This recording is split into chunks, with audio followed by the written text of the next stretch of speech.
आज निवड झाली ती व्यक्तिमत्व मी जवळून बघितलेलं आहे. कदाचित सर्व माझ्यासाठी नवीन आहेत, पण माझ्यासाठी गवळण मॅडम ह्या फार जुन्या आहेत.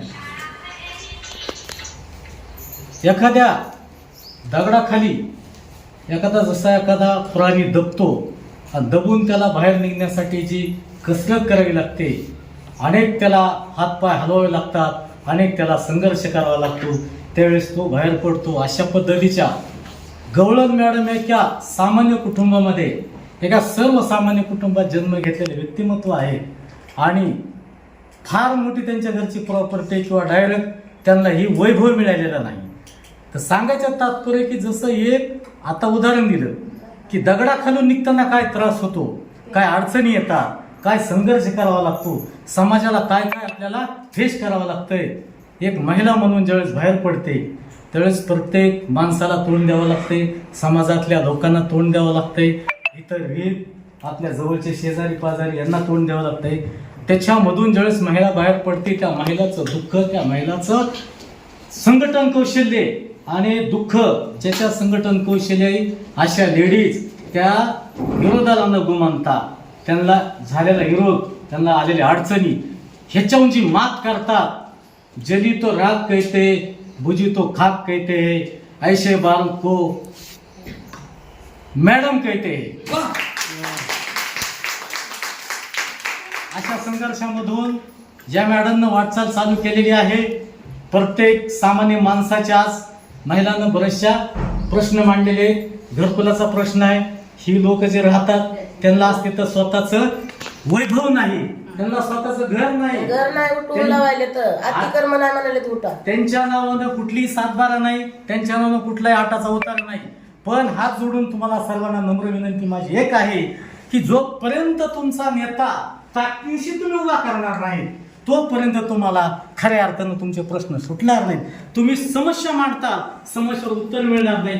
जोपर्यंत गवळण मॅडम सारख्या महिलेला तुम्ही हात बळकट करून एक महाशिक्षी महिला निर्माण त्यांच्या पाठीमागं करून, तालुका असेल, जिल्हा असेल, उद्या मोर्चा असेल, महिला बांधणी असेल, उद्योग असतील, विविध दर्जाच्या पाहिजे, त्यावेळेस तुम्हाला सर्वांना एकजुटीनं एका ताकदीनं तुम्हाला मॅडमच्या पाठीमागं उभारल्याच्या नंतर त्या ताकदीवर मॅडम त्या शासनाला त्या ठिकाणी पाय लावून तिथल्या योजना मंजूर करून आणण्याचं सामर्थ्य त्या महिलांमध्ये आहे.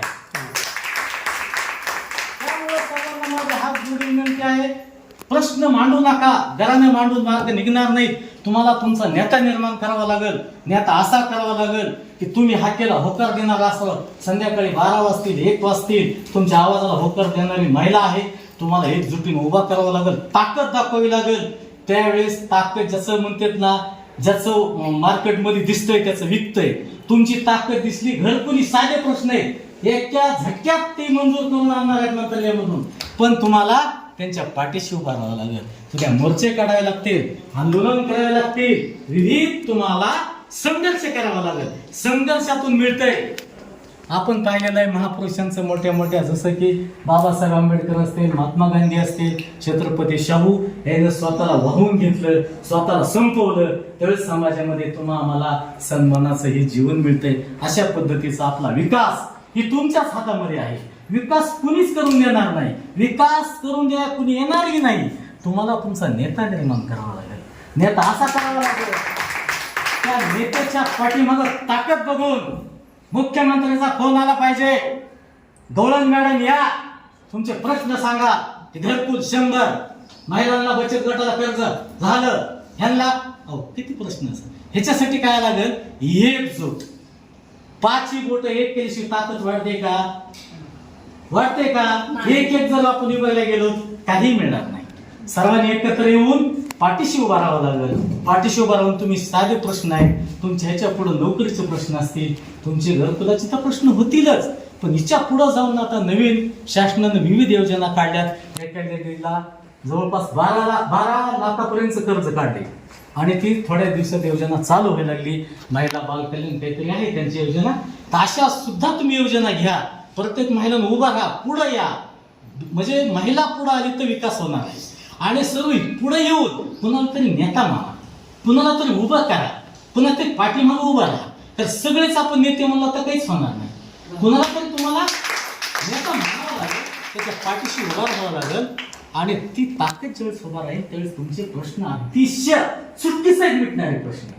पण याच्यासाठी प्रामुख्याने आपल्याला या प्रसंगी एक सांगतो की सर्वांनी एकत्र येऊन, आता ही पुढली मीटिंग कमीत कमी 500 लोक आहेत, प्रत्येकाची जबाबदारी आहे, प्रत्येकाची जबाबदारी आहे. एका महिलानं फक्त 10 लोकांचं टार्गेट घ्या. या ठिकाणी महिला किती आहेत? 10 मुलं येते. किती म्हणजे सरजी? खूप मोठ्या प्रमाणात ताकद होईल. आणि ताकद उभा राहिल्याच्या नंतर मुख्यमंत्र्याच्या खुर्चीला खुर्ची लावून तिथल्या योजना मंजूर करण्याची ताकद गवळण मॅडममध्ये आहे.